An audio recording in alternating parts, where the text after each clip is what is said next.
So if you want to plan ahead, your third and final quiz over this unit is going to be next Tuesday. Okay? And then after that, then just the only thing assessment is going to be the really big test over this. So here's the question. So here's what we got today. We're going to go with this buffer assignment. And then oddly enough, we're going to have a lab on buffers that involves acetic acid and sodium acetate. And then from there, what we have left is this concept of KSP and QSP. It basically explains why you get a precipitate on some solutions and why you don't on others. Okay, but it's going to be the same idea because we're going to be dealing with KSP. Okay, well, as soon as you see the big K, what do you think of? Equilibrium. Okay, so it's going to be the same idea, but applied with ions as opposed to acid-base reaction. Okay, but mathematically and conceptually, it's the same idea. Mother Nature wants to be in equilibrium. So we got that, and we got that'll take a couple of days. We got a lab over that. So depending on how things play out, that big test will be kind of right there before parent-teacher conferences. So we'll get that out of the way, and then we can have that long break. Okay. So let's talk about this assignment. Okay. So let's talk especially about number 2, okay, and the differences that you have to get on number 2. So on number 2, when you start off, all you have is just the acid, okay? You're not titrating it with anything. It is literally, Martin, did you get that printed out, or do you need a copy? I need a copy of it. Thank you. So on number 2, because if these numbers are wrong, everything is going to be wrong. So when you get the molarity of your acid, okay, and because you have the grams, you have to convert that into moles, and you're going to divide that by 2 liters. Okay, so literally, if this molarity is wrong on your acids and that salt, everything is going to be wrong. So on 2A, that molarity of the acid, after you divide by the 2 liters, should be around 0.17. Okay, so that should be the molarity of that acid. You need more digits than that, okay, but that's kind of where it should be. And then once you find the molarity of the salt after it's dissolved, that should be around 0.12 molarity. So this is the molarity of your sodium acetate, and this should be about the molarity of the acid itself. Okay? Because literally, if you screwed that up, everything is going to be a train wreck from there on out. Okay? Now, so on number 2, part A, and again, view this, how you lay this out from my perspective when I go to grade this. So I want to say, hey, here's 2A. Okay? I don't want this to look like one big continuous problem. Give me some visual breaks in between these. Now the younger. Okay? Yeah, but yeah, okay. So give me some breaks, okay? Keep the answers beside the work, okay? Don't just look, oh, I'll put the answer up here and then Burkamp can find the work down here. No, Burkamp won't find the work down there. Burkamp will yell and scream and become very frustrated at that point. So on 2A, all you want to find out is the initial pH, okay? And this is the first thing you got to be able to do on the lab today as well. So realize we're not titrating this. We're not adding hydroxide. We're not adding a strong acid. All this thing is trying to do is just reach its own equilibrium. Okay, that's all it's trying to do. So because of the fact that nothing is being consumed, nothing is being produced, you work off of molarity. Okay? So that first answer on 2A should be around 4.6. Okay? So when you take that pH probe and put it in there, boom, you should get 4.6. Okay? Cool. Now, On B, write the net ionic equation from the reaction that occurs when sodium hydroxide is added to the solution. And I've told you this again and again and again. And I tell you that again and again and again so that you understand what happens on a molecular level inside this buffered solution. You have two distinct things. You have the molecular form of the acid and you have the anion. That's what makes it a buffered solution. If all you had was acetic acid, there would be no anions in there to speak of. Okay? There might be one or two, but not very many. Okay? But by making it a buffered solution, now you have a bunch of those anions in there. Okay? So you're going to add sodium hydroxide. You are going to add sodium hydroxide. What you're going to do in the lab today as well. Are you going to worry about the sodium? No, it's soluble. The sodium's there. Hey, don't care about it. Okay? Is it there? Yes. Doesn't matter. Okay? Sodium's lost its electron. It's fat, dumb, and happy. You care less. So the big dog that you're going to worry about is the hydroxide. The hydroxide, this is what you have to decide. What's the hydroxide going to react with? Is it going to react with a negatively charged anion, or is it going to react with the acid? Acid. Why won't it react with the hydroxide? Number one, what's the charge on both of them? They're going to be repulsed by each other from the electrostatic force. Okay? If they do go near each other, like you're negative, go away. Okay? They won't go near each other because they're both negatively charged. And even if they did, they don't gain anything. Okay? What could happen? Could the acid like pull a hydrogen or from the anion and make something? No, there's nothing. It can't even make anything, even if it did try to react. Okay? But it does go up to the acid. It goes, mind if I dance with your proton? And the acid goes, it's annoying, take it. Okay? So the reaction is going to be the acid plus the hydroxide. And you're going to get water and the anion. When you're doing the stoich, don't worry about the water. We don't care. Yay, we've made more water. No one cares. Okay? Not part of the story. Now, here's what, again, you have to view this from my perspective. You're going to have some numbers here. Okay? You're going to have some numbers. And let's say that I look at this number and I see the number 334. And if all I see is 334, Mr. Nelson, what does that mean to me? Nothing. Absolutely nothing. I don't know what 334 means. Okay? Is that your lottery picks? I don't know. Okay? Don't know. Don't know. 334. Is that your birthday? I don't know. I got nothing. I don't know what this means. So, on 2B,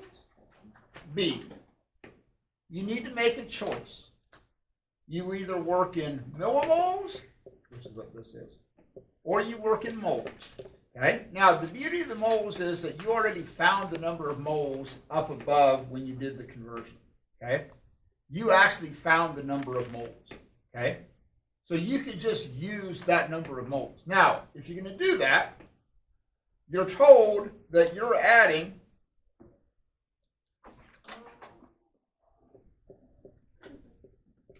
peace out. Okay. Sometimes I just need like 5 minutes away from my third block. I love them, but they're Whatever is my sister? this one. Oh, makes sense. I like her. She's fun. Okay. Nice to see Yeah. you. She's like, hey, PK, we're gonna bring you your little last night. Okay, thank you. Okay. Now, but here's where it gets sketchy. So on C, what's the pH after 140 milliliters of a 0.1 molar solution of sodium hydroxide is added? So you've got 140 milliliters of the sodium hydroxide. So if you've decided to work in moles of your acid, you have to work in moles of your hydroxide. Okay? If you have worked in millimoles of your acid, you have to work in millimoles of your hydroxide. Okay? I cannot begin to stress to you how much I don't care which unit that you pick. Okay? It's all the same, because it's all going to work out being the same ratio at the end. Now, here's what's different. Because this is a buffered solution, your anion concentration does not start at 0. Okay? Does not start at 0. And again, if you want to work in moles, you know from up above how many moles of the anion that you have. Or if you want to work in millimoles, that's cool too. I don't care. Okay? I honestly don't care.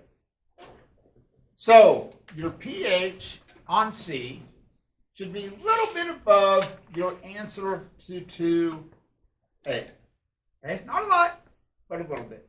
Okay? And that should make sense because of the fact that you've added hydroxides to it. Okay? You've done titration. Oh, you add hydroxide, the pH goes up. Okay? Now, when you get to D, here's what D starts this whole thought process over again. So on D, you're going to add hydrochloric acid. It could be any monoprotic strong acid. Doesn't matter. Okay? Just as long as it's a strong acid. So here's what's going to be different on D. So on D, are you going to worry about, you're going to add hydrochloric acid. Are you going to worry about the Cl? No, not part of the story. This is a strong acid. It's ionized. The chlorine is much like the sodium. It's over there. It's gained in a chihuahua. It has a negative charge. It's going, everybody just leave me alone. Okay?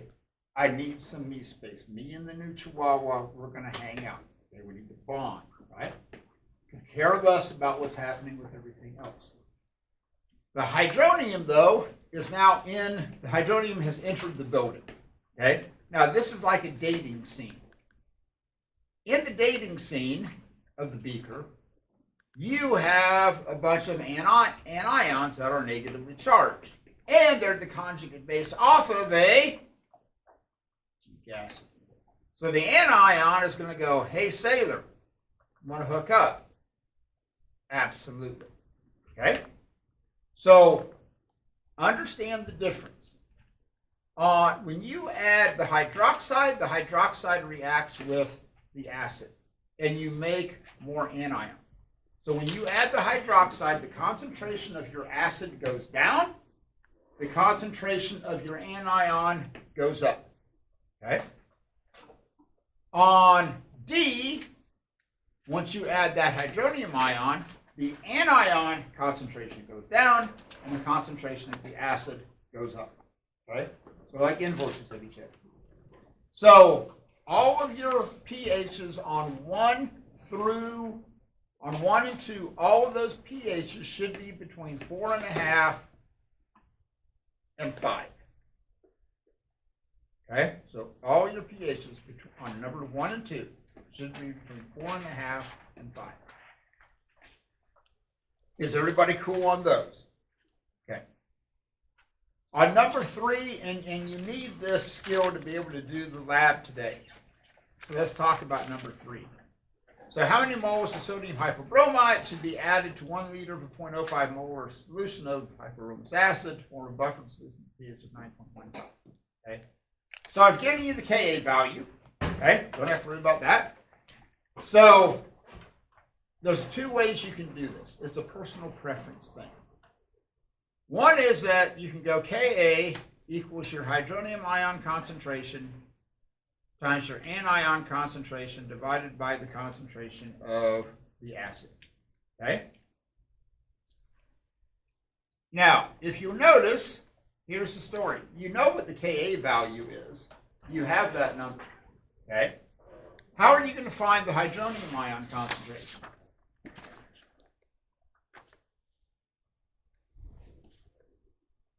You know what the pH is. Yeah. You know what the pH is. You can take 10 to the negative of the pH. You can find your hydronium ion concentration. You know what the concentration of the acid is because that's given in the problem. The only thing you don't know is the concentration of the anions. Okay? So if you like Ka, it's like Burkamp. I was president of the Ka club. Okay? Great. Good for you. Use Ka, find your anion concentration. Now, here's the story. The concentration of your anion, right? Okay? That's in moles per liter. So once you get that number, hey, you're done. Now, if it asks for grams, okay, then you'd have to do another step. So, but when you get this molarity, remember, molarity means moles per liter. So in this situation on number 3, you're actually mixing up an entire liter. So the molarity is the number of moles because it's 1 liter. Now in the lab, you're not going to mix up an entire liter. You're going to mix up 25 milliliters of this stuff. Okay? So, but once you get this, it's the molarity. It's in moles per liter. You can get, if you actually find the number of moles, multiply it by that volume, liters cancel out, you get moles.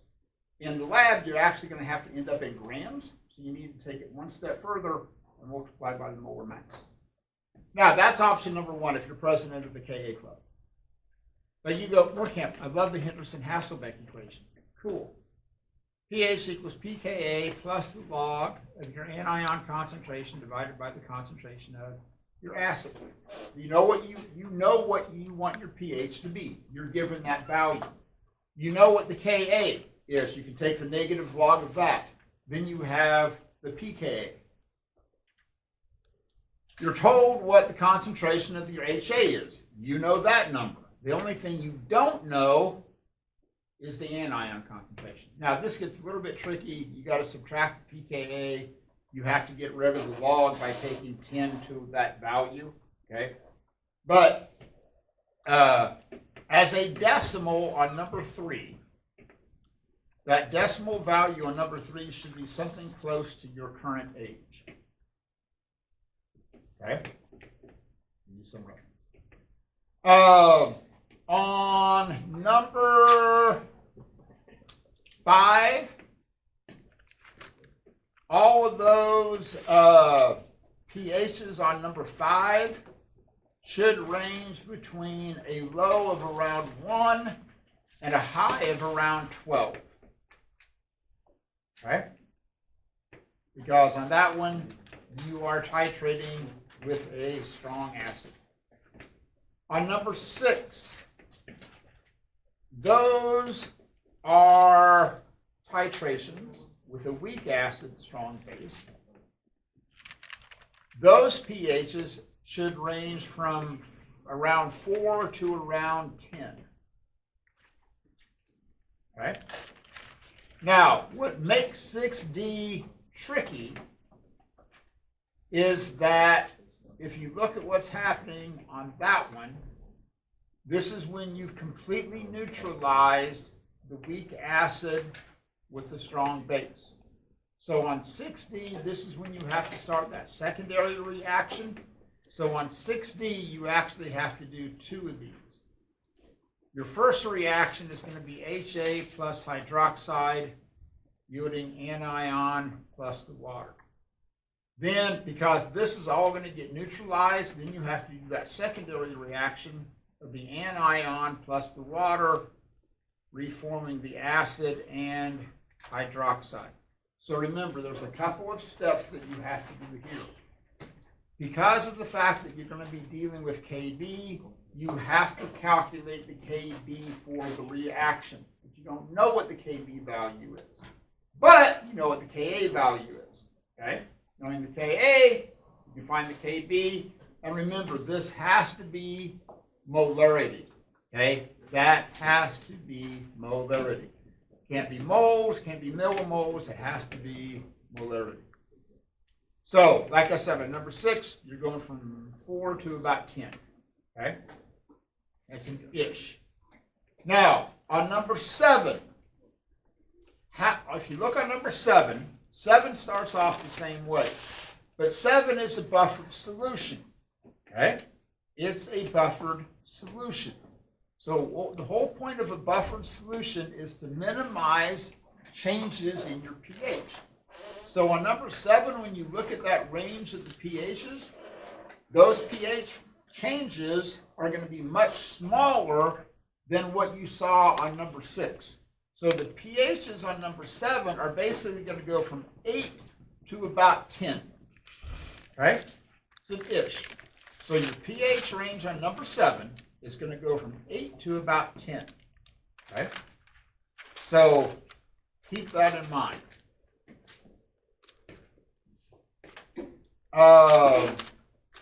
On number 10, where it says, will the pH of the water increase, decrease, or stay the same when the following salts are added?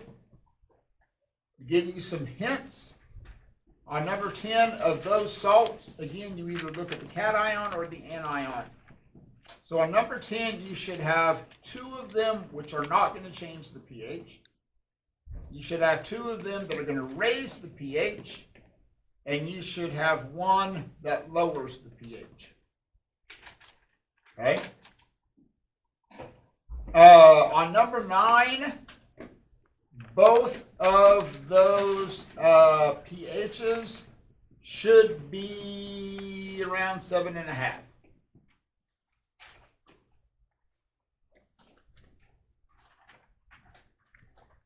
All right. Any questions from the studio audience? Son? Can you go over 5D? 5 what? 5D. 5D? Yeah. Yeah, no worries. So, on 5D,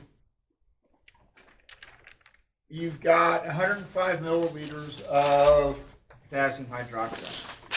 So, with that one, I worked in millimoles, okay? So, you've got your acid, and you're reacting with the hydroxide, and you're making water and the anion, okay? And I don't even care about the anion because of the fact that on number 5, you've got a strong acid. You asked about 5, right? 5D, Yeah. So on 5, because of the fact that it's nitric acid, I don't even care about the fact that it's nitrogen. I'm just going to worry about this. Now, I worked in millimoles. So you got 10 millimoles of your acid, okay? And you've got 10.5 moles or millimoles of your hydroxide. So all of your acid is going to get used up. So you're going to have 0.5 millimole of your hydroxide left over. Okay? That's what's left over. So you want to find the pH, right? But you also know that your pH plus your pOH adds up to 14, right? So you have excess hydroxides left over. So right away, what does your pH have to be bigger than? 7. So this is the millimoles of your hydroxide that are left over. So if you divide that by the total volume, then you get the constant. That's going to get you the concentration of your hydroxide ions. Then take the pOH, subtract that from 14. So there's no secondary reaction. The only thing you have left over is a bunch of hydroxide ions. And you just divide that by the total volume, and there's your hydroxide ion concentration. So it should be like mid-11. On 5D? 5D, yeah. Yeah. Okay. Yeah, mid-11s. Mid-11s.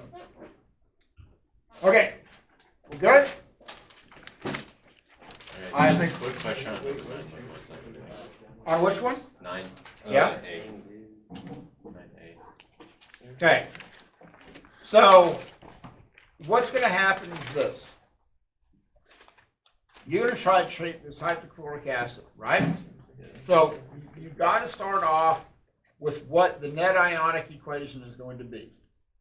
Your net ionic equation is going to be a reaction between the hydrogen and the alkyl to make more alkyl. Okay? That's where you have to start. That's the whole basis of it. Because if you don't have this reaction, nothing else is going to make sense. So then it's just like any of the other ones. Okay? Either work in millimoles or moles. There you go. All right. Good? Once, twice, sold. Laura, please stop that camera.